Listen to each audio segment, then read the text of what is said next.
The high plains of Colorado stretched endlessly beneath a sky so vast it seemed to swallow the horizon whole. The land here wasn't gentle. It was carved from stone and wind, marked by scrub brush and the skeletal remains of barbed wire fences that had seen better decades. But there was a harsh beauty to it, a kind of honest brutality that didn't pretend to be anything other than what it was. Deputy Marcus Cole stood on the shoulder of County Road 47, one boot propped on the bumper of his patrol SUV, his eyes scanning the empty expanse before him. At 35, Marcus carried himself with the careful economy of movement that marked men who'd learned to conserve energy in places where every calorie mattered. His face was weathered beyond his years, lines etched deep around his eyes from squinting at distant threats under desert suns. His hands, resting loosely on his duty belt, bore the faint scars of a life lived hard. The wind was relentless out here, a constant presence that bent the wild grasses and carried the scent of sage and dry earth.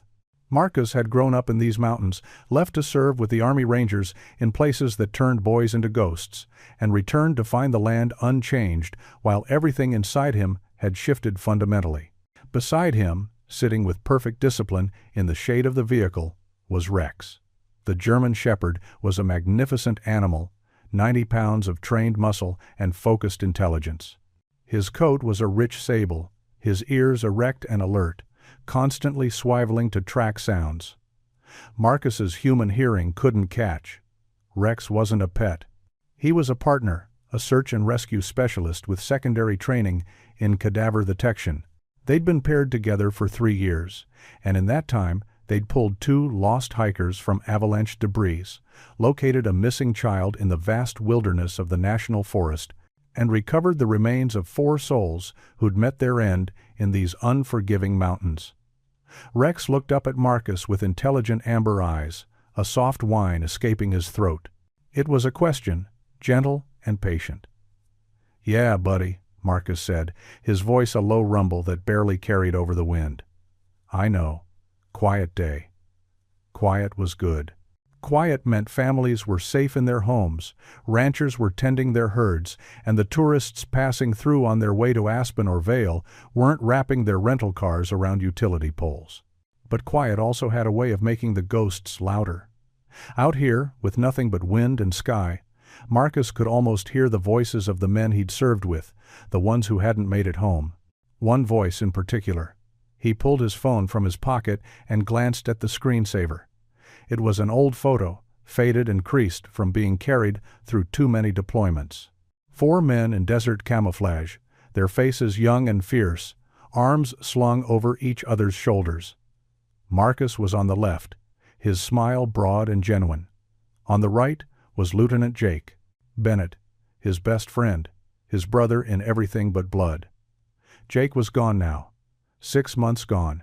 Killed in action during a classified operation somewhere in the mountains of Afghanistan. The official report had been sparse, sanitized. Enemy contact, catastrophic injuries, no remains recovered. The words were clinical, designed to provide closure. They had provided nothing. Marcus slipped the phone back into his pocket, the familiar H settling in his chest like a stone. Jake had been the best of them. Loyal, fearless, and fiercely protective of those he loved. His death had left a hole in the world that nothing could fill. "All units, this is dispatch." The radio crackled to life, pulling Marcus from his reverie. "We have a welfare check request at 1247 Broken Arrow Ranch Road. Caller reports no contact with resident Sarah Bennett for 48 hours. Neighbors concerned. Requesting a unit to respond." Marcus's head snapped up, his entire body going rigid. Sarah Bennett, Jake's widow. He grabbed the radio, his voice suddenly sharp and urgent.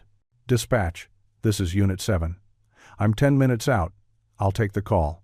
"Copy that, Unit 7. Caller advises front gate appears forced open. Approach with caution." The stone in Marcus's chest turned to ice. He was moving before the dispatcher finished speaking, Rex already scrambling into the back of the SUV as Marcus threw himself behind the wheel. The engine roared to life, gravel spraying, as he gunned the vehicle onto the empty road. If you're enjoying this story so far, don't forget to hit the like button and subscribe. Drop a comment telling me where in the world you're watching from. I love hearing from you. Sarah Bennett had learned to live with ghosts. The ranch house sat at the end of a long dirt road, a modest two-story structure with a wraparound porch and faded blue shutters. It had been Jake's family home, passed down through 3 generations of Bennetts who'd worked this land with their hands and their hearts. 2,300 acres of high desert scrub, a dozen head of cattle, and a mortgage that had become a noose around her neck. At 28, Sarah was a woman carved from the same unforgiving landscape as the ranch. She was tall and lean, with sun-streaked brown hair she kept pulled back in a practical braid and green eyes that held both softness and steel. Her hands, calloused from fixing fences and hauling feed, told the story of a life that had never been easy and had gotten infinitely harder 6 months ago. The morning Jake's commanding officer had appeared at her door in dress blues. She had known before he'd spoken a word. The look in his eyes, the careful way he'd held his hat, the presence of the chaplain standing respectfully behind him, all of it had screamed the truth she'd been dreading since the day Jake deployed. Mrs. Bennett, on behalf of the President of the United States and the United States Navy, I regret to inform you. The rest had been noise. White, empty noise that filled her head and drowned out the world. They'd given her a flag, folded into a perfect triangle, pressed into her numb hands with solemn precision. They'd given her words about honor and sacrifice and a grateful nation. They'd given her everything except the one thing she needed, her husband. In the months since, Sarah had done what Bennett women had always done. She'd endured. She'd worked the ranch alone, rising before dawn to feed the cattle, mend the fences, and keep the creditors at bay. She'd ignored the sympathetic looks from neighbors and the persistent calls from Douglas Mercer, the slick real estate developer who'd been circling the property like a vulture since Jake's death. The land was all she had left of him. Every fence post he'd hammered into the rocky soil, every worn path his boots had walked, every corner of the house that still held the faint scent of his cologne, it was all she had. And she would not let it go. Not to Mercer, not to the bank, not to anyone, but the weight of it was crushing her. 2 days ago, she'd been out in the north pasture repairing a section of fence that had been knocked down by a fallen tree during the last storm. The work was brutal, the sun merciless, and she'd been alone. She was always alone now. She hadn't heard them approach. The first she'd known of their presence was the shadow that fell across her work, blocking the sun. She'd looked up, shielding her eyes, and seen 3 men standing there. They weren't ranchers. They wore expensive outdoor gear that looked too clean, too new. City men playing dress-up in the country. The one in front was older, maybe 50, with silver hair and a smile that didn't reach his eyes. "Mrs. Bennett," he'd said, his voice smooth as oil. "I'm sorry to interrupt your work. My name is Douglas Mercer. I believe we've spoken on the phone." Sarah had straightened slowly, the fence stretcher still gripped in her hands like a weapon. "I told you I'm not selling." "I understand your attachment to this place," Mercer had said, spreading his hands in a gesture meant to convey reasonableness. "But let's be realistic. You're one woman trying to maintain 2,300 acres. The mortgage is in arrears. The taxes are piling up. How much longer can you hold on?" "As long as it takes," she'd said, her voice hard. Mercer's smile had thinned. "I'm offering you a way out, a generous way out, $3 million, cash. You could start fresh somewhere else, somewhere without all these, painful memories. This land isn't for sale. Everything's for sale, Mrs. Bennett." His tone had shifted, the false warmth draining away. "It's just a matter of price. And timing." The 2 men flanking him had moved slightly, a subtle shift that changed the dynamic from negotiation to threat. Sarah's pulse had kicked up, adrenaline sharpening her senses. "I think you should leave," she'd said quietly. Mercer had studied her for a long moment, his expression unreadable. Then he'd nodded, the smile returning like a mask being adjusted. "Of course. But think about my offer, Mrs. Bennett. Really think about it. Because sometimes the cost of stubbornness is higher than you can afford to pay." They'd left, their boots crunching on the gravel as they'd walked back to their expensive SUV parked by the gate. Sarah had watched them go, her hands trembling with a mixture of fear and rage. That night, she'd locked every door and window in the house. She'd pulled Jake's old service pistol from the gun safe and placed it on her nightstand, loaded. She'd lain awake listening to every creak of the old house, every whisper of wind against the walls. And when the sun finally rose the next morning, she'd done what she always did. She'd gotten up, she'd worked, she'd survived. Until yesterday. Douglas Mercer was a man who understood leverage. In his 25 years as a land developer, he'd learned that every problem had a price point, every obstacle a breaking point. The key was finding it and applying pressure with surgical precision. The Bennett Ranch represented the final piece of a puzzle that would make him a very wealthy man. He'd already secured the surrounding properties through a combination of generous offers and strategic foreclosures. 18,000 acres of prime Colorado real estate, positioned perfectly for what he'd been planning. Aurora Vista, a luxury resort and housing development that would cater to the ultra-wealthy seeking mountain retreats. But Sarah Bennett's 2,300 acres sat right in the middle of it all, a stubborn thorn in his meticulously crafted plan. The land controlled access to the primary water rights and the only viable road into the valley. Without it, his entire project was dead in the water, and time was running out. His investors were getting impatient. The window for breaking ground before the next winter was closing. He needed that land, and he needed it now. Mercer sat in the back of his Range Rover, parked on a ridge overlooking the Bennett property. Beside him was Kyle Brennan, his head of security. Brennan was a thick-shouldered man with the blunt features of someone who'd solved most of life's problems with his fists.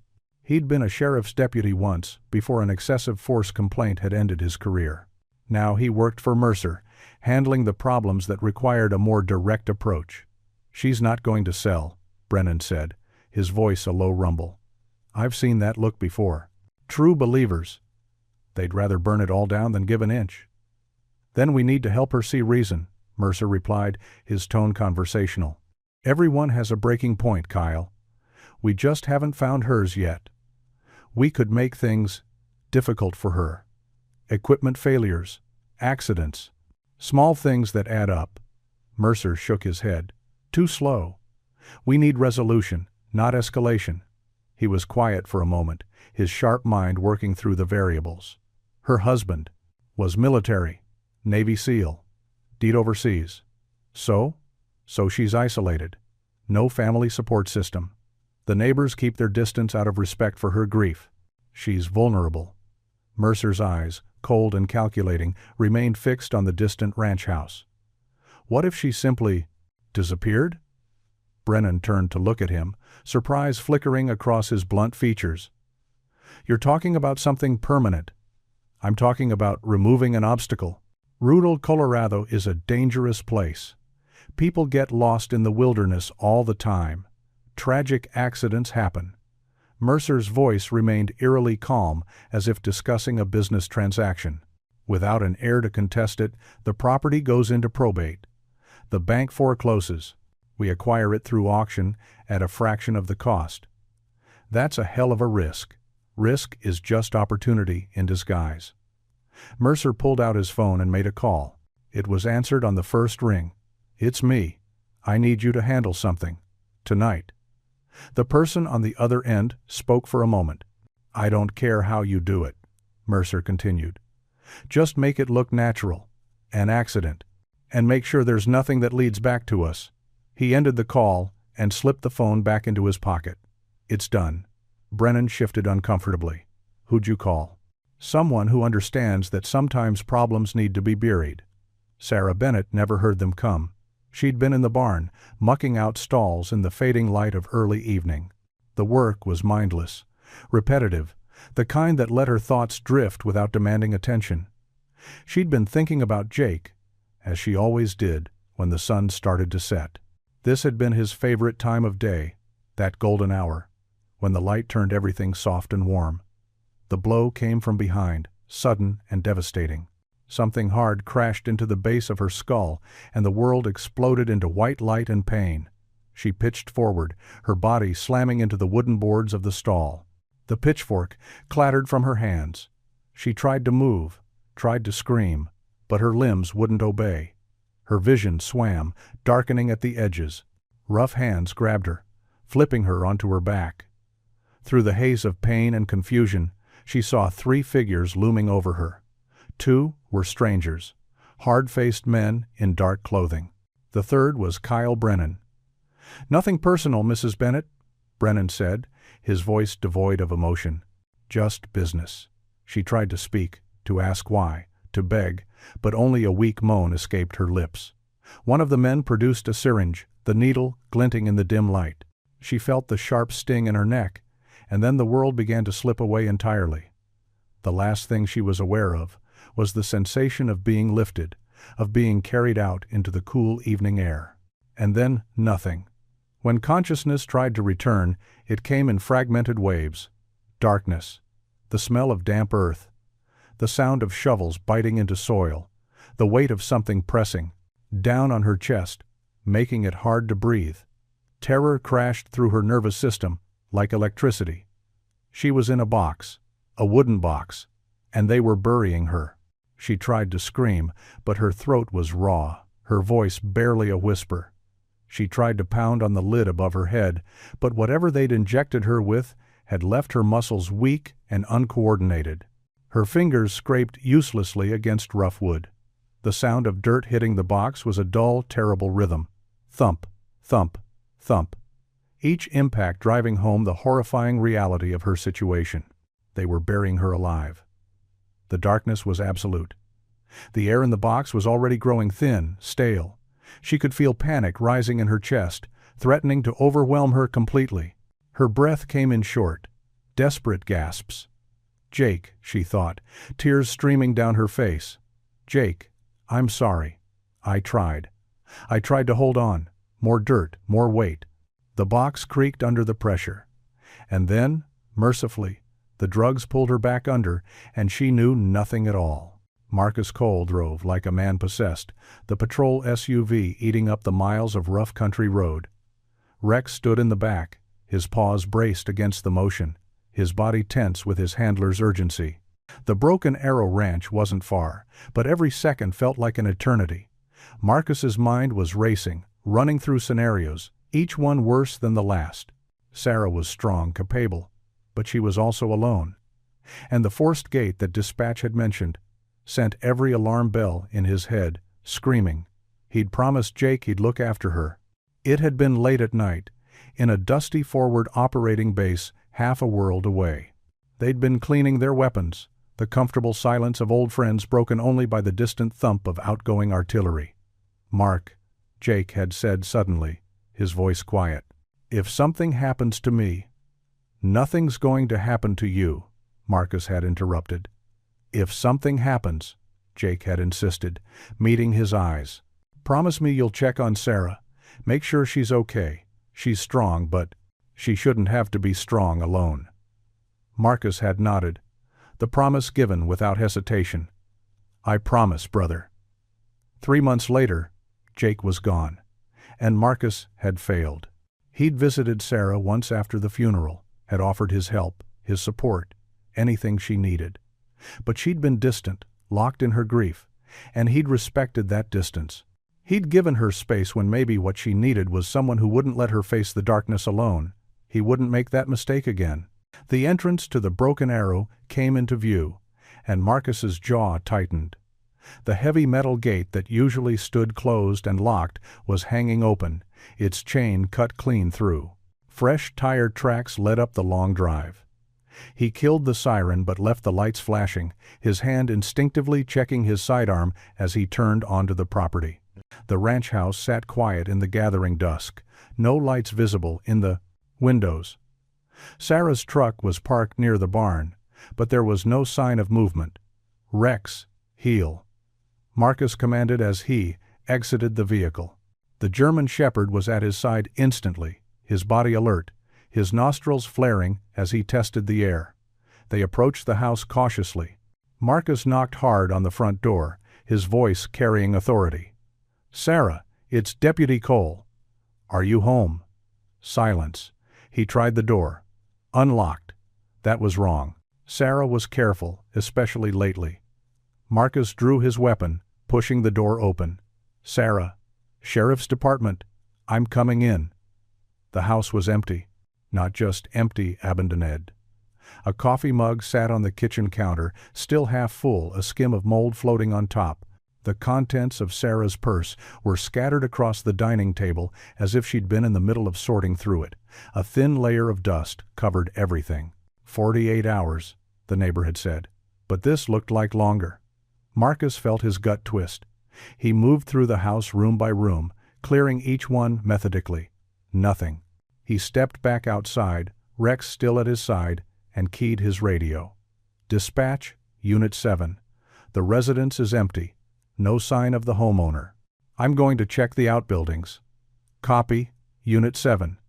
Do you need backup?" Marcus looked at the vast expanse of the ranch, the shadows lengthening as the sun touched the horizon. "Affirmative. Send anyone you can spare. And contact Sheriff Reeves. Tell him we might have a missing person." He holstered his weapon and looked down at Rex. The dog was staring toward the barn, his ears forward, a low whine building in his throat. "What is it, boy? What do you smell?" Rex moved, pulling against his lead, his powerful body straining toward the barn with sudden urgency. Marcus had learned to trust his partner's instincts absolutely. If Rex was alerting, there was a reason. They covered the distance to the barn at a near run. The large sliding door was partially open. Inside, the space was dim, the air thick with the smell of hay and livestock. Marcus pulled his flashlight, the beam cutting through the gloom. Everything looked normal. The stalls were clean. The tools hung neatly on their hooks. But Rex was going crazy, pulling hard toward the back corner, his whining escalating into sharp, insistent barks. "Rex, sit," Marcus commanded. The dog obeyed, but every line of his body was rigid, his focus absolute. "Show me." "Seek." Rex lunged forward, his nose to the ground. He led Marcus out the back of the barn and into the open field beyond. The dog was working now, his training taking over, casting back and forth in a pattern as he tracked a scent only he could detect. They moved into the scrub, away from the buildings, following terrain that grew rougher and more isolated. The sun was almost gone now, the shadows deep and treacherous. Marcus kept his flashlight trained on Rex, trusting the dog to guide them, and then Rex stopped. He was standing in a small clearing ringed by juniper trees, his body rigid, his gaze fixed on a spot of ground that looked like every other spot of ground around it. Except for one detail. The earth had been disturbed. Recently, a rectangular patch of soil, roughly 6 feet by 3 feet, was darker than the surrounding area, loose and freshly turned. Marcus's blood turned to ice. "No," he whispered. "No, no, no." Rex sat, his training complete. It was the final alert, the one that meant death. Marcus was on his knees, his hands tearing at the loose soil, his breath coming in ragged gasps. "Sarah, Sarah, can you hear me?" He clawed at the earth like a man possessed, dirt flying, his fingers bleeding. Rex was beside him, his powerful paws digging frantically. 3 inches down, 6 inches, a foot. And then Marcus's fingers hit wood. Marcus's radio was in his hand before he'd consciously decided to grab it, his voice sharp with controlled panic. "Dispatch, Unit 7. I need fire rescue to my location immediately. I have a possible live burial victim. Get everyone out here now." "Unit 7. Confirm? Did you say live burial?" "Confirmed. Send everyone. Move." He threw the radio aside and attacked the soil with his bare hands, his training warring with his terror. The box was maybe 2 feet down, shallow, hastily done. That meant they'd been interrupted or hadn't cared about concealing it properly. It meant Sarah might still be alive. Please, God, let her still be alive. Rex was digging beside him, his powerful claws more effective than human hands. Within minutes, they'd exposed the top of a crude wooden box, the kind used for transporting equipment, not meant to be a coffin. Marcus pulled his tactical knife and jammed it into the seam, prying, leveraging. The wood splintered. He got his fingers under the lid and pulled with everything he had. The nails screamed. The wood cracked. The lid came off. Sarah lay inside, her face pale as death, her lips blue. She wasn't moving. "No," Marcus screamed. He reached in, his fingers finding her neck, searching desperately for a pulse. There. Faint, thready, but there. "Sarah, stay with me." He lifted her bodily from the box, cradling her against his chest as he climbed out of the shallow grave. He laid her on the ground and tilted her head back, clearing her airway. Her breathing was shallow, irregular, but it was there. "Come on, Sarah. Breathe. Jake's not here, but I am. And I promised him I'd keep you safe. So you don't get to quit on me. You hear me? You don't get to quit." Rex was standing guard, his body between them and the darkness, a low growl rumbling in his chest. He'd sensed something, some threat still present. Marcus looked up and saw headlights in the distance, multiple vehicles converging on the ranch. Help was coming, but it wouldn't matter if he couldn't keep her alive until they arrived. He started CPR, his hands pressing rhythmically against her chest, counting compressions. 1, 2, 3. Sarah's body convulsed. She gasped, a horrible rattling intake of air, and her eyes flew open. They were wild, unfocused, filled with animal terror. "Sarah, it's Marcus. You're safe. You're safe." She tried to scream, to fight, her hands clawing at him. He held her gently but firmly, his voice a steady anchor. "You're okay. I've got you. You're not in the box anymore. You're with me. Look at me, Sarah. Look at me." Her gaze finally found his face, recognition slowly filtering through the panic. "Marcus? Yeah, it's me. You're going to be okay. They buried me."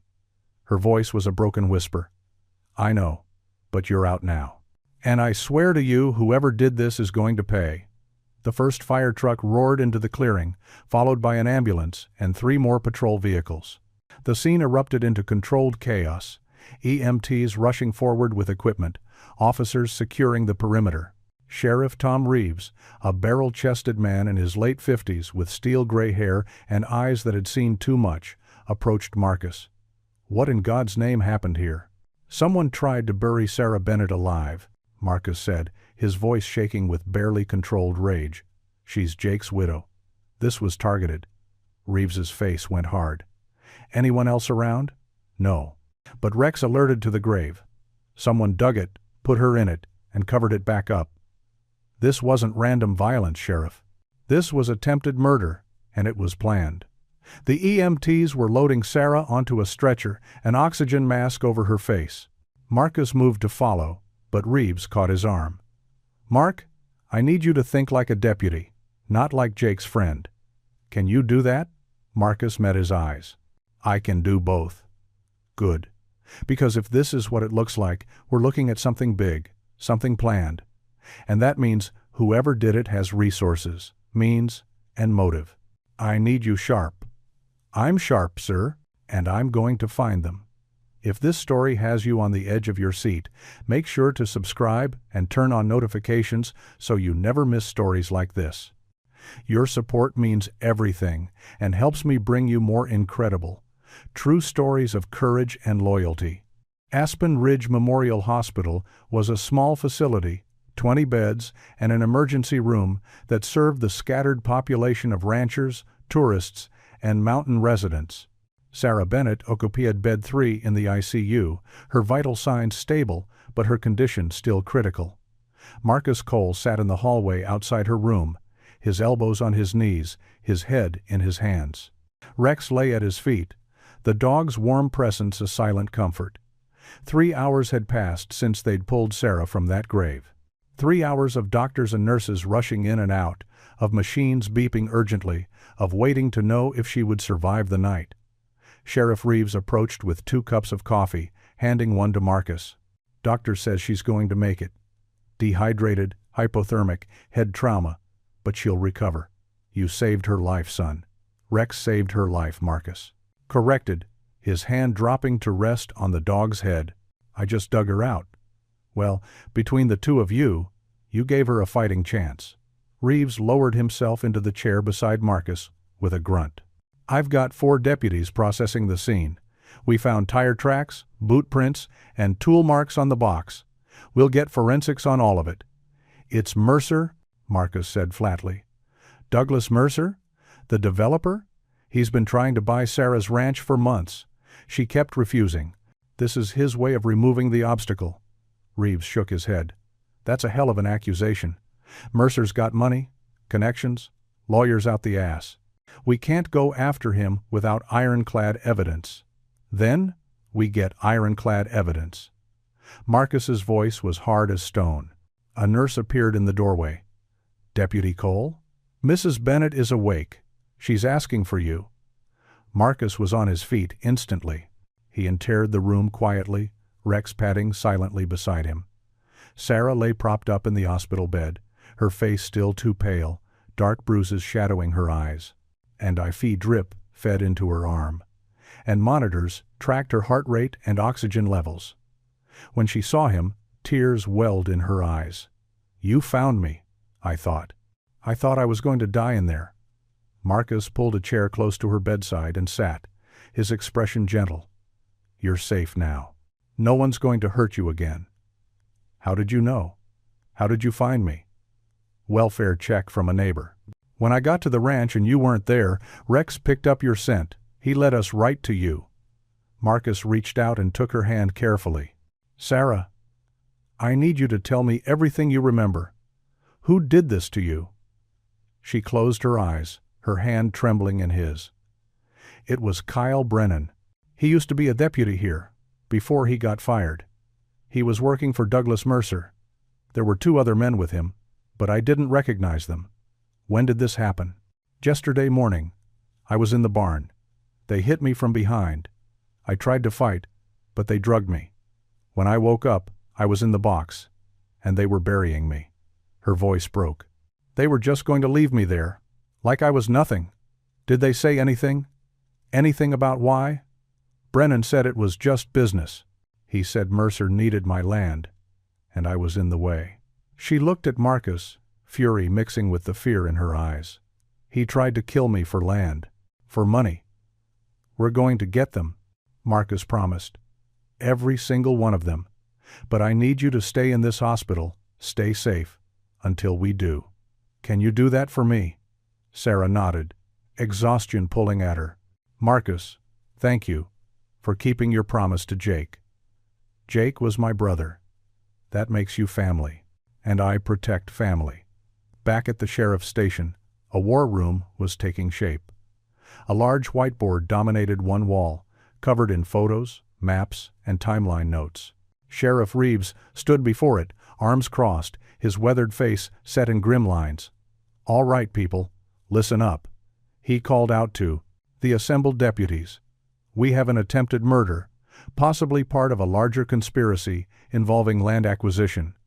The victim, Sarah Bennett, has identified Kyle Brennan as one of her attackers.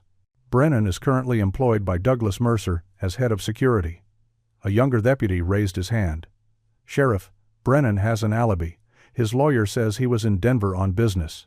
We've got hotel receipts, credit card transactions, the works. Receipts can be fabricated," Marcus interjected from where he stood at the back of the room, Rex sitting calmly at his side. "We need to dig deeper. Phone records, GPS data, security footage from the hotel. Already on it," Reeves confirmed, "but Cole's right. Mercer's got the resources to build a bulletproof paper trail. We need something concrete, something he can't lawyer his way out of." The station door opened, and a woman in her 60s entered. She had silver hair pulled into a neat bun and sharp, intelligent eyes behind wire-rimmed glasses. This was Margaret Hayes, the county clerk and recorder, A woman who'd worked in the courthouse for 40 years and knew where every body was buried, sometimes literally. "Sheriff," she said without preamble, "I heard about Sarah Bennett. I think you need to see this." She spread a folder on the nearest desk. Inside were property records, survey maps, and legal documents. "Mercer's been buying up land in the valley for the past 3 years, 18,000 acres so far. In every case, the sales happened within 6 months of the previous owner experiencing significant financial hardship." "Financial hardship could be coincidence," one deputy offered. Margaret fixed him with a withering look. 3 ranchers faced sudden tax liens they didn't know existed. 2 families had their irrigation rights mysteriously revoked, destroying their crops. 1 elderly couple's well was contaminated with chemicals, making their water undrinkable. And in every single case, Mercer swooped in with a cash offer within weeks. "That's not coincidence, young man. That's a pattern." The room fell silent as the implications sank in. "Has anyone reported this?" Marcus asked. "Of course they have," Margaret said. "To me, to the state land board, even to the FBI. But Mercer's lawyers have blocked every investigation. They claim the ranchers are fabricating stories to inflate their property values. They've buried complaints in so much paperwork and legal maneuvering that nothing sticks." "Until now," Reeves said grimly. "Because this time, he went too far. This time, he tried to murder someone." He turned to Marcus. "I want you on this full-time. Partner with Detective Rodriguez from county. Go through every piece of evidence. Interview everyone who sold to Mercer. Build me a case so solid even his lawyers can't knock it down." Marcus nodded. "Yes, sir." As the meeting broke up, Margaret approached Marcus privately. "Deputy Cole, there's something else, something that might be relevant." She hesitated. "About 6 months ago, right before Lieutenant Bennett was killed overseas, he contacted my office. He wanted copies of all the property records for the Broken Arrow Ranch, going back 3 generations. Marcus's heart skipped. "Why would he want that?" "He didn't say, but he was very specific. He wanted chain of title, water rights documentation, mineral surveys, everything. I sent it all to him through secure military mail. Do you know if he received it?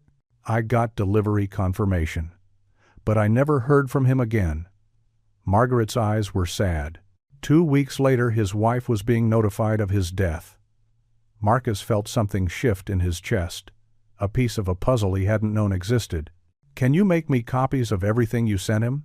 I'll have it ready within the hour." Marcus sat in his small home office that evening, Rex asleep at his feet, surrounded by documents spread across every available surface. Property deeds, survey maps, mineral rights assessments, all the paperwork Margaret Hayes had provided.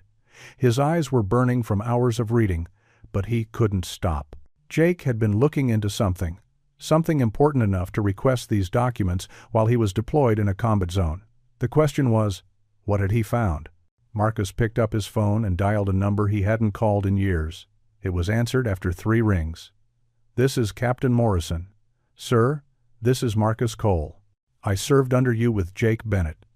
Cole: "I remember. What can I do for you?" "Sir, I need to ask you about Jake's last mission, the one he didn't come back from." There was a long pause. "That's classified information, Cole. You know that." "I know, sir. But Jake's widow was nearly murdered yesterday. Someone buried her alive. And I think it might be connected to whatever Jake was investigating before he died." Another pause. Longer this time. "Investigating?" Jake wasn't investigating anything. He was on a direct action mission.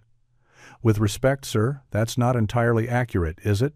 Jake contacted county records in Colorado requesting detailed property documentation just 2 weeks before he was killed. Why would he do that if he was just running missions?" Morrison's voice, when it came back, was careful. "What I'm about to tell you doesn't leave this conversation. Understood?" "Yes, sir. Jake reached out to me about 3 months before his last deployment. He said he'd discovered something. He wouldn't give me details over unsecured lines, but he said there was corruption back home, something involving his family's land and organized crime. He said he needed to investigate quietly, off the books, because he didn't know who he could trust in local law enforcement. Marcus felt his blood run cold. He thought there was a dirty cop. He thought there might be. He was trying to gather evidence before making any moves. He was worried about Sarah's safety. That's why he asked me to keep his investigation quiet. Morrison's voice was heavy with regret. I should have pulled him from the field, should have told him to drop it and let the authorities handle it. But he convinced me he had it under control. What happened on his last mission? That's where it gets complicated. Jake's team was running surveillance on a Taliban weapons cache in the mountains. They were compromised. Intel said it was bad luck, wrong place, wrong time. But Jake's team leader filed a report suggesting their position might have been leaked, that someone knew they were coming. Leaked by who? Unknown. The investigation went nowhere. There was no proof, just suspicions. Jake and 2 others were killed in the ambush. 4 more were wounded.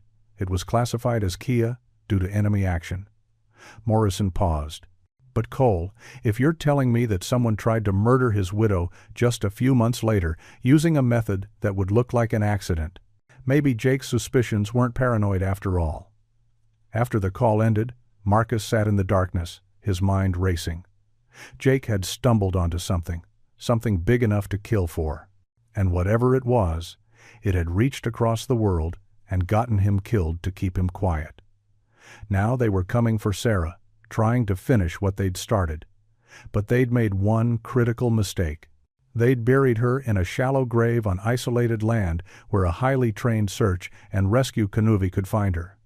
They'd underestimated the power of loyalty, both canine and human. Marcus looked down at the sleeping German shepherd at his feet. Come on, boy. We've got work to do. 3 days after Sarah was pulled from her grave, a ghost walked into the Aspen Ridge Sheriff's Station. He was gaunt, his face carved hollow by pain and deprivation. A thick beard covered his jaw, and his hair, longer than regulations would allow, was shot through with premature gray. He wore civilian clothes that hung loose on his frame, and he moved with a slight limp, favoring his left leg.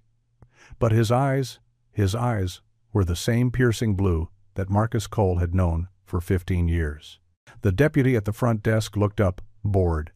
"Can I help you?" "I need to speak with Sheriff Reeves," the man said. His voice was rough, unused, but underneath it was command, authority. "It's about Sarah Bennett. Who should I say is calling?" The man met the deputy's gaze directly. "Lieutenant Jake Bennett, United States Navy, and I'd like to know who the hell tried to kill my wife."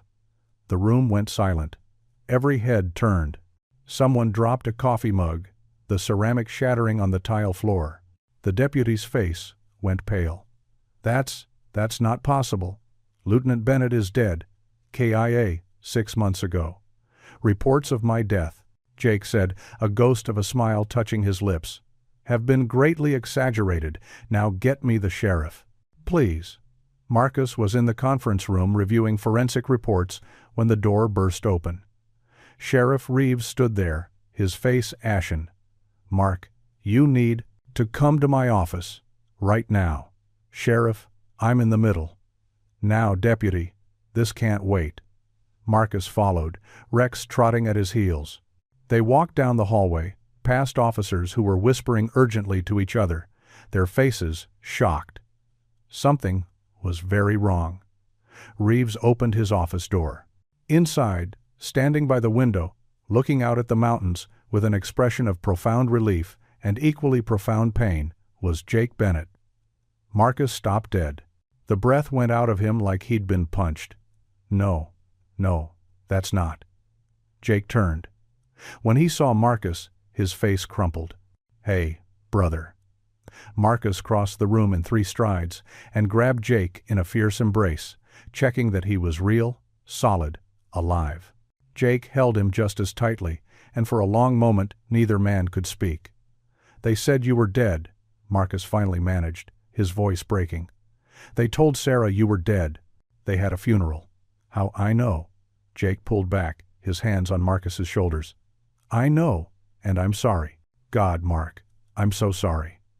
Sheriff Reeves cleared his throat. "Perhaps we should all sit down. Mr. Bennett, Lieutenant Bennett, has quite a story to tell." They sat, and Jake began to speak. "The mission that killed me," he started, his voice heavy. "It was a setup. My team was sent into an ambush. Taliban fighters knew exactly where we'd be and when we'd be there. We never had a chance. Morrison told me there were suspicions about a leak," Marcus said quietly. Jake nodded. "2 of my men died in the initial engagement. The rest of us were scattered. I was separated, wounded, trying to evade capture. I made it about 10 clicks before I collapsed. I woke up in a Taliban prison camp." "Jesus," Reeves breathed. "They kept me for 3 months. Interrogation, torture. They wanted information about future operations. I gave them nothing." Jake's voice was flat, emotionless, the way men spoke about trauma they hadn't yet processed. "Then, about 6 weeks ago, there was an operation. Not official, not through standard military channels. A private extraction team. They got me and 3 other POWs out." "Why didn't you contact Sarah immediately?" Marcus asked. "Or the Navy?" "Because I didn't know who to trust." Jake's eyes were haunted. "Before I was captured, I'd been investigating a conspiracy back home. Someone was systematically destroying ranchers in our valley, forcing them to sell their land. I found a paper trail connecting it to a developer named Douglas Mercer and to organized crime in Denver. But there was more. I found evidence that someone in law enforcement was on Mercer's payroll, helping him bury complaints and sabotage investigations." "A dirty cop," Reeves said grimly. "A deputy, specifically. I didn't have a name, but I had transaction records, offshore accounts. I sent everything to Sarah in a package through unofficial channels, told her to hide it somewhere safe. I was going to deal with it when I got home." Jake's jaw tightened. "But I never made it home, and when I finally escaped, the first thing I did was try to reach Sarah. Her phone was disconnected. I called neighbors. They told me she was in the hospital, that someone had tried to bury her alive." "Mercer," Marcus confirmed. "She identified Kyle Brennan as one of her attackers. He works for Mercer. I came here as fast as I could, caught a military transport to Denver, stole a car, drove through the night." Jake looked at Marcus, with eyes full of pain and determination. "I need to see her. I need to know she's safe." "She is. She's at the hospital, under guard." "But Jake," Marcus hesitated, "she thinks you're dead. She's been grieving you for 6 months. Walking back into her life like this, it's going to be a hell of a shock." "I know, but I can't hide anymore. Not when she's in danger. Not when the people who did this to both of us are still out there." Reeves leaned forward. "Lieutenant, if what you're saying is true, if there really is a corrupt deputy on Mercer's payroll, we need to know who it is. Do you have the evidence you mentioned?" "I sent it to Sarah in a package hidden inside a care package from home. It should be at the ranch, unless they've already found it." Jake's eyes hardened. "But whether we have the evidence or not, I'm going after Mercer. He tried to kill my wife. He's going to answer for that." "Not alone. You're not," Marcus said firmly. "We do this by the book. We get the evidence, we build the case, and we take him down legally. Otherwise, he walks." "Mark's right," Reeves added. "I want Mercer in a cell as much as you do, but we can't give his lawyers any room to maneuver. We need to be smart about this." Jake was quiet for a moment, then nodded slowly. "Okay, we play it your way. But we move fast, because if Mercer finds out I'm alive, he's going to disappear. And we'll never get justice for Sarah or for the others he's hurt." "Agreed." Reeves stood. "First things first. We need to get you checked out medically, debrief it officially, and then reunited with your wife. After that, we move on Mercer." Jake rose as well, but his attention had shifted. He was looking at Rex, who sat calmly beside Marcus's chair. "Is that your Knuiv?" "Yeah. This is Rex, search and rescue. He's the one who found Sarah. Without him, we'd never have gotten to her in time." Jake knelt down slowly, his hand extended. Rex sniffed it carefully, then his tail began to wag. Jake scratched behind the dog's ears, emotion flickering across his face. "Good boy. Thank you for saving her." "Thank you." Marcus felt his throat tighten. "He's a good partner. Best I've ever had." Jake looked up at him. "I know the feeling." Sarah Bennett sat in her hospital bed, a book open in her lap that she wasn't reading. 3 days had passed since Marcus and Rex had pulled her from the grave. 3 days of police interviews, medical tests, and the slowly fading terror that she'd wake up back in the box, suffocating in the dark. The doctors said she could go home tomorrow, but she wasn't sure where home was anymore. The ranch felt violated now, tainted by the memory of violence. She'd asked Marcus to bring her a few things from the house, and he'd agreed, but she knew she couldn't live there alone anymore. Not after this. Maybe she'd sell. Maybe that's what she should have done from the beginning. Let Mercer have his victory, and disappear somewhere he couldn't find her. Start over. But the thought of giving up the land, Jake's land, felt like a betrayal of everything he'd fought for. There was a knock on her door. "Come in," she called out, expecting a nurse. The door opened. Marcus stepped inside, and his expression was strange, excited, nervous, almost afraid. "Sarah, I need you to prepare yourself. There's someone here to see you." "Marcus, I'm really not up for visitors. You're going to want to see this one." He stepped aside, and Jake Bennett walked into the room. Time stopped. Sarah's book fell from nerveless fingers.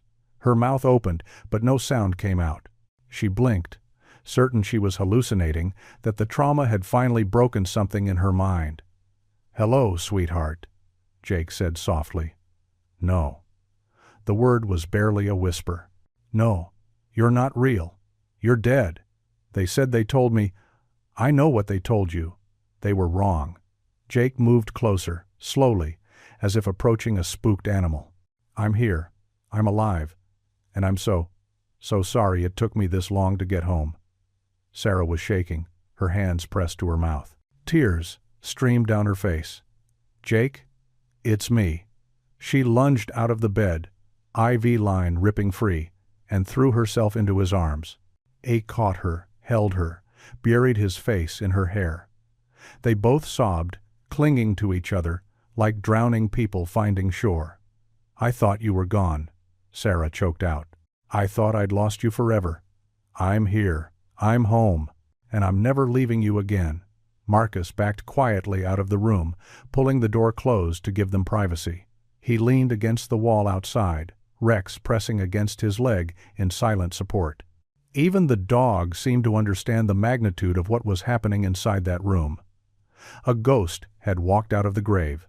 A marriage had been resurrected.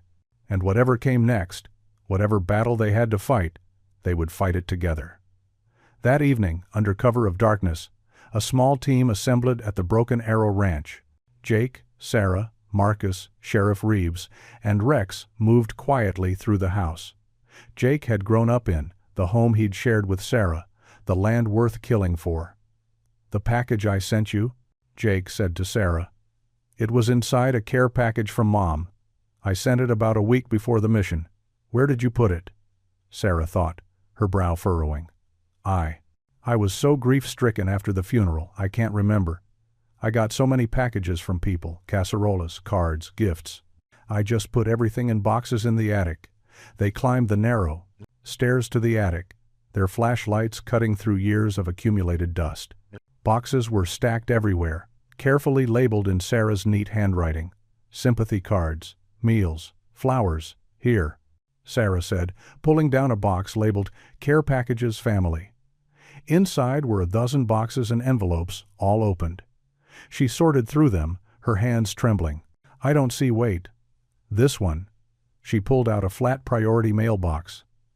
"This came from your mom, but it felt too light. I thought she'd just sent cards or photos. I never opened it." Jake took it carefully, his heart pounding. He slit the tape with his knife. Inside, nestled in bubble wrap, was a small external hard drive and a handwritten letter in his own writing. "Sarah, if you're reading this, something has happened to me. The information on this drive is evidence of a criminal conspiracy involving land fraud, bribery, and corruption. It connects Douglas Mercer to organized crime and to at least one law enforcement officer in our county. I don't know who you can trust. Take this to the FBI, to state police, to anyone outside the local system. Do not let local authorities handle it alone. They may be compromised. I love you. I'm sorry I had to investigate this in secret. I was trying to protect you. Sarah's hands shook as she read.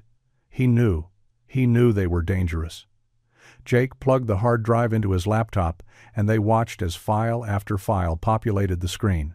Bank records, emails, audio recordings, photos, years of evidence meticulously compiled. Reeves whistled low. This is everything. Financial transactions between Mercer and a Denver crime syndicate. Bribes paid to Starling. Wire transfers totaling over $200,000.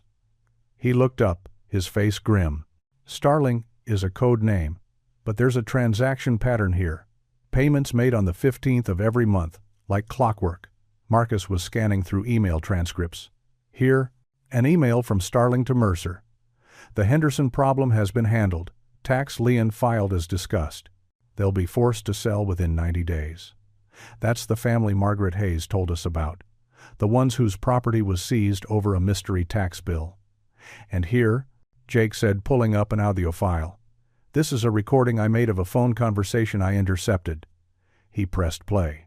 A man's voice, cold and professional. Mercer, we can't keep doing this. If anyone connects the dots. Another voice, smooth and arrogant. No one's going to connect anything. We're too careful. Besides, you've got the badge. You can bury any investigation that gets too close. That's what I pay you for. And if someone doesn't take the hint, if someone fights back, then we make them understand that fighting back has consequences, whatever it takes. Jesus, Reeves breathed. That's Mercer's voice. I'd recognize it anywhere. But the other voice, Marcus had gone very still, his face white. I know that voice. Sheriff. That's Deputy Frank Hollis. Reeves looked like he'd been struck. Frank? No. He's been with the department for 12 years. He's a good cop. I'd trust him with my life.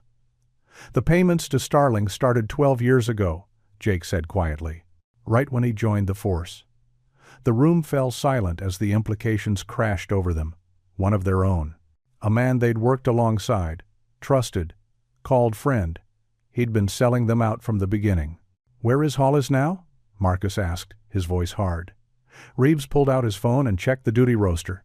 He's off tonight, but he's scheduled for the morning shift. He looked up, his jaw set. We bring him in, quietly, before he knows we're onto him.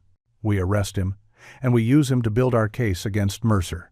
Agreed, Jake said. But we move fast. If Hollis gets any hint that we've found this evidence, he'll warn Mercer, and they'll both disappear. Then we move tonight, Reeves decided. I want Hollis in custody by midnight. Jake, Sarah, you two stay here with Deputy Cole and Rex. Do not let anyone in. Do not trust anyone who isn't in this room right now. What about Mercer? Sarah asked. We'll get him, but one snake at a time. Deputy Frank Hollis lived in a modest ranch house on the outskirts of town, the kind of place that looked exactly like what a small-town cop could afford on his salary. Nothing flashy, nothing suspicious. That was the point. Sheriff Reeves and 3 hand-picked deputies approached the house at 1:47 de la tarde. Their vehicles parked a block away, their approach silent and coordinated.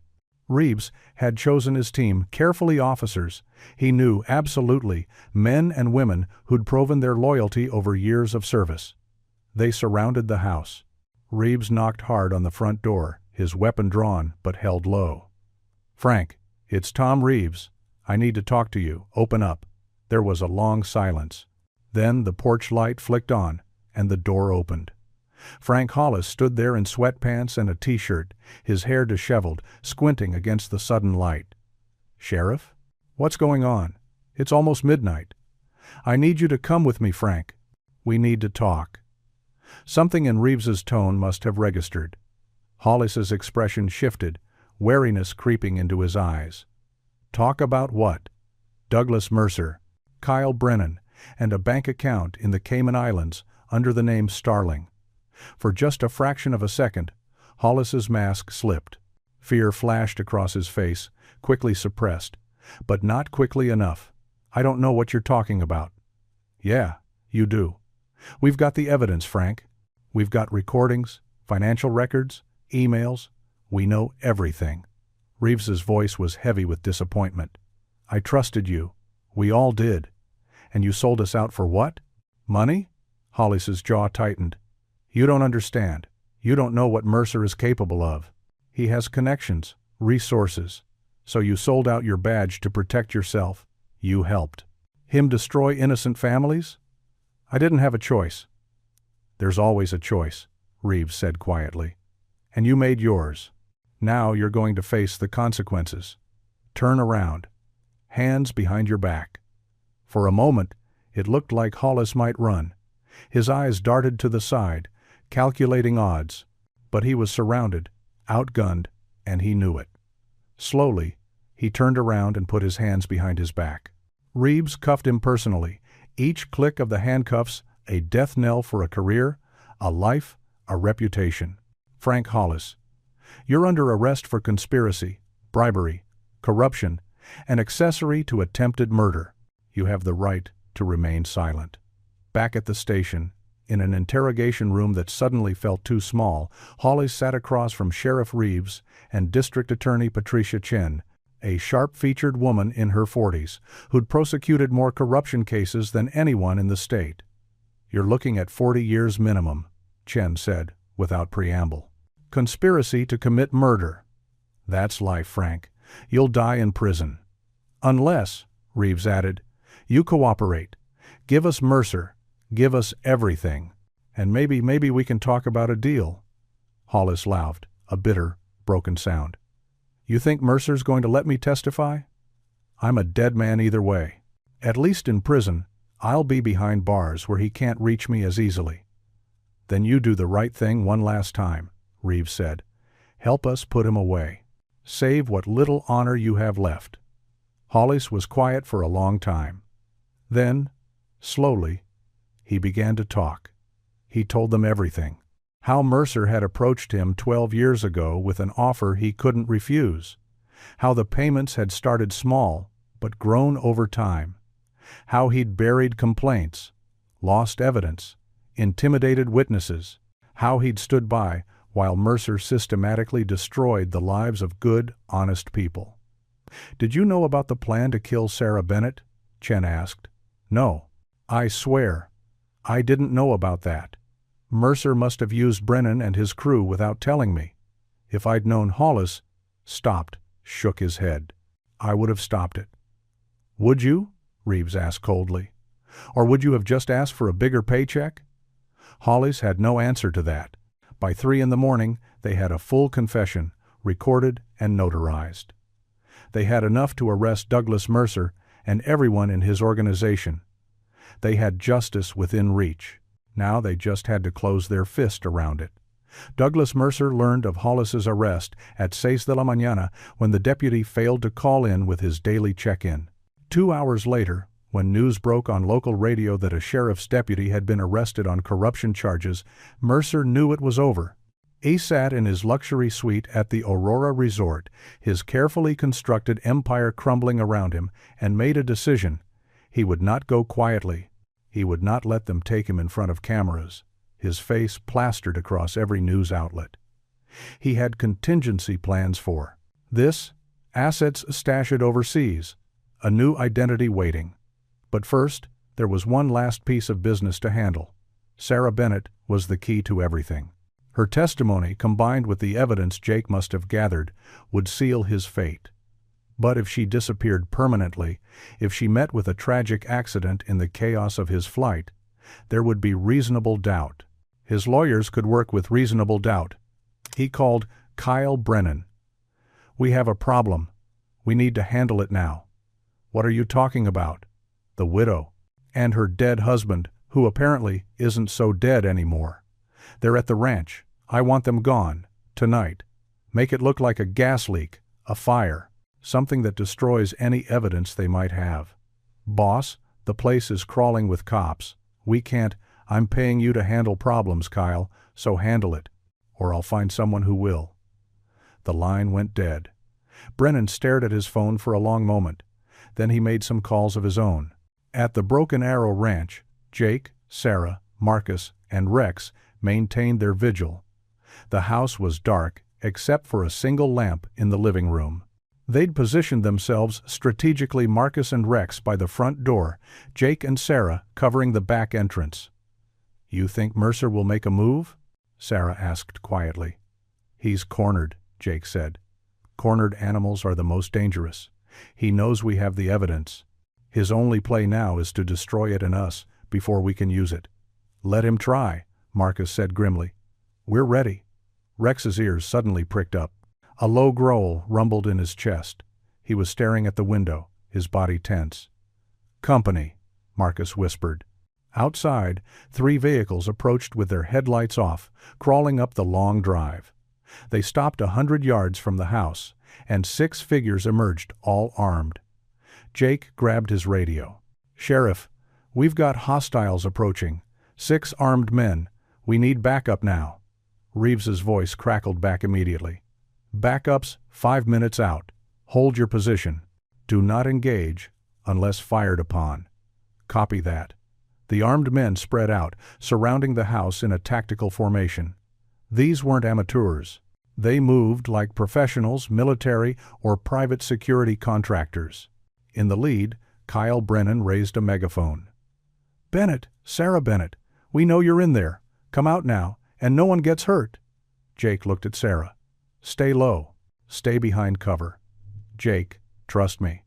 He moved to the window, staying carefully out of the line of fire. "Brennan, this is Lieutenant Jake Bennett, United States Navy. You and your men are surrounded. The Sheriff's Department has this place locked down. Drop your weapons and get on the ground." It was a bluff. The backup wasn't there yet. But Brennan didn't know that. For a moment, uncertainty flickered across Brennan's face. He'd been told Bennett was dead. Yet here was his voice, commanding and very much alive. He turned to consult with his men. That's when Rex acted. The German Shepherd, trained in protection and apprehension, saw the armed men as a threat to his handler. He exploded through a partially open window with a crash of breaking glass, 85 pounds of trained fury hitting the ground and charging the nearest gunman. "Rex, no," Marcus yelled, but the dog was committed. Rex hit the first man at a full run, his jaws clamping onto the arm holding the weapon. The man screamed, the rifle falling from his grip. Rex shook his head violently, his training driving him to disarm and disable. Chaos erupted. The other gunmen swung their weapons toward the dog. Marcus burst through the front door, his service pistol up. "Drop your weapons, Sheriff's Department." Brennan raised his own weapon, but before he could fire, a shot rang out from the darkness beyond the house. The weapon was torn from his hand, and he screamed, clutching his shattered wrist. From the tree line, Sheriff Reeves emerged, a rifle to his shoulder, 4 deputies flanking him. "On the ground, all of you, now." The gunmen, suddenly outnumbered and outmaneuvered, dropped their weapons and complied. Rex released his grip on his target and trotted back to Marcus, sitting calmly at his handler's feet as if he'd just retrieved a thrown stick. His tail wagged once. "Good boy," Marcus said, his voice shaking with adrenaline and relief. "You crazy, magnificent good boy." The arrest of Kyle Brennan and his team broke open the dam. Faced with overwhelming evidence and the testimony of their own colleagues, they turned on Douglas Mercer one by one. The recordings, the financial documents, the testimony of Frank Hollis, all of it combined to build an unassailable case. Mercer was arrested at a private airfield, trying to board a jet to the Cayman Islands. He fought to the end, his expensive lawyers filing motion after motion, but Patricia Chen was relentless.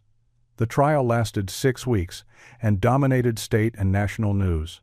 The jury deliberated for 4 hours. Guilty on all counts. Conspiracy to commit murder, fraud, bribery, racketeering. Douglas Mercer was sentenced to 40 years in federal prison without the possibility of parole. Kyle Brennan received 35 years. Frank Hollis, in exchange for his cooperation, received 15, though he would be a pariah for the rest of his life. But the victory was bittersweet. 18 families had lost their land before Mercer was stopped. Some of that land was returned through legal proceedings, but the scars remained. Sarah Bennett stood on the porch of the ranch house 6 months after the trial, watching the sunset paint the mountains in shades of gold and crimson. The land was hers again, truly hers, free of the shadow that had hung over it. Jake came up behind her, wrapping his arms around her waist and resting his chin on her shoulder. "What are you thinking about?" "Everything. Nothing. How close we came to losing it all." She turned in his arms. "How lucky we are that Marcus and Rex found me. Luck had nothing to do with it.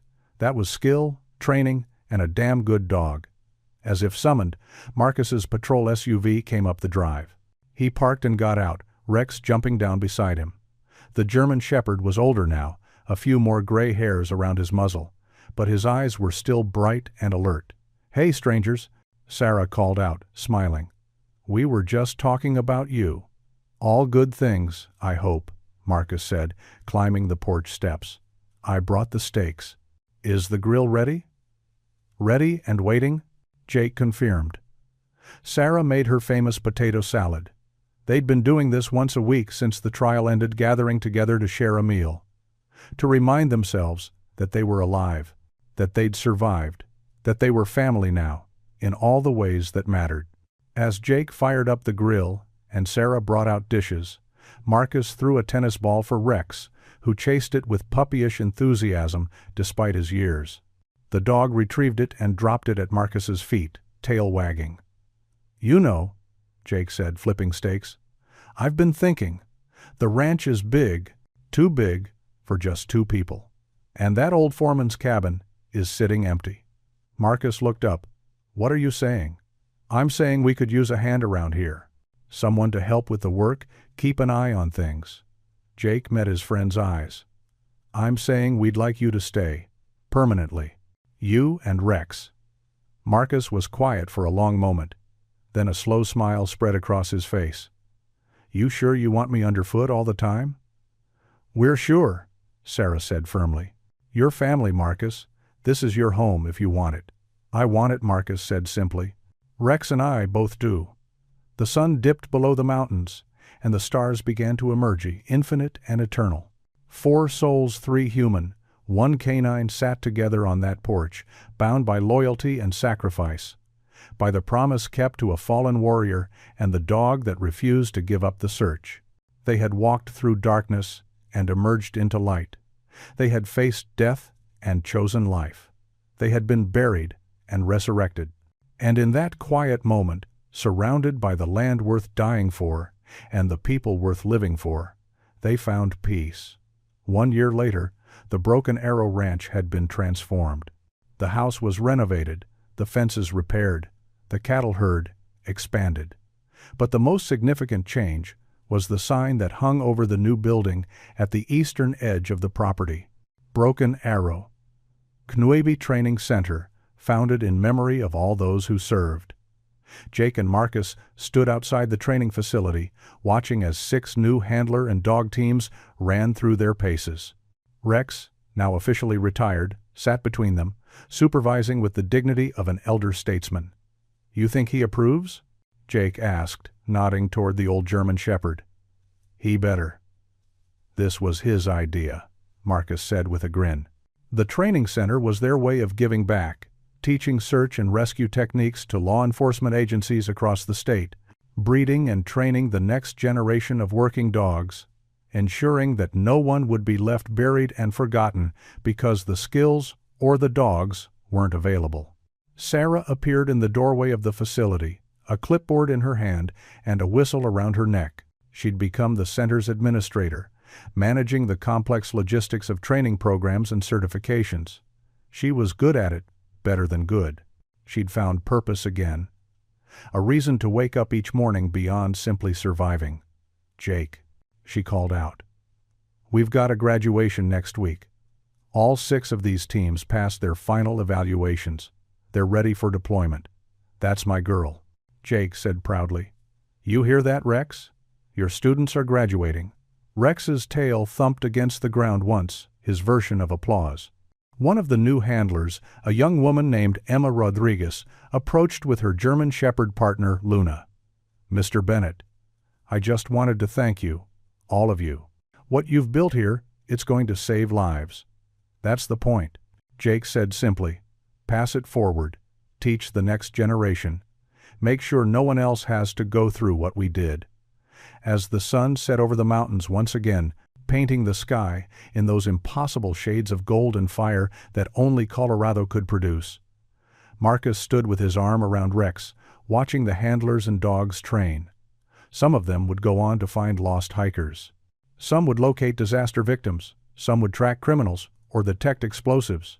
But all of them would carry forward a legacy born in darkness and suffering, forged in loyalty and determination, and ultimately dedicated to a simple truth: that every life matters, that no one should be left behind, and that sometimes the most powerful force in the world is a good dog, a loyal friend, and someone who refuses to give up the search.